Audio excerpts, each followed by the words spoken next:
आणि एक मोठी बातमी सध्या समोर येतेय वाल्मिक कराड संदर्भात ही बातमी आहे। कराडला केजच्या ऐवजी बीड कोर्टात हजर करणार असल्याचं कळतंय। कराड प्रकरणी आजची सुनावणी बीड कोर्टात होणार असल्याचं समजतंय। सीआयडीनं केलेला अर्ज कोर्टानं स्वीकारला आहे आणि त्यानंतर आता कोर्टाचं स्थान बदलण्यात येणार असल्याचं कळतंय।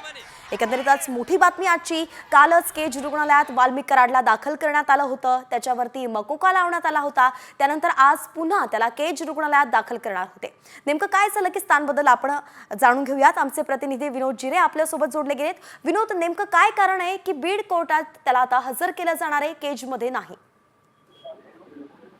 नक्कीच आपण जर पाहिलं तर या ठिकाणी वाल्मिक कराडला केज न्यायालयामध्ये हजर करण्यात येणार होतं, मात्र काही कारणास्तव या ठिकाणी सकाळी जिल्हा कारागृहातून वाल्मिक कराडला केज पोलीस स्टेशनमध्ये आणण्यात आलं आहे। मात्र आता केज पोलीस स्टेशन येथून बीडच्या जिल्हा न्यायालयामध्ये या ठिकाणी हजर करण्यात येणार असल्याची माहिती सूत्रांनी दिली आहे। कारण की या अगोदरही बीड जिल्हा न्यायालयामध्ये मकोकाची सुनावणी झाली होती वेगळ्या केसमध्ये, आणि आता मकोका लावण्यात आलेला आहे। त्यामुळं बीड जिल्हा न्यायालयात सुनावणी होण्याची शक्यता या ठिकाणी सूत्रांनी दिली आहे।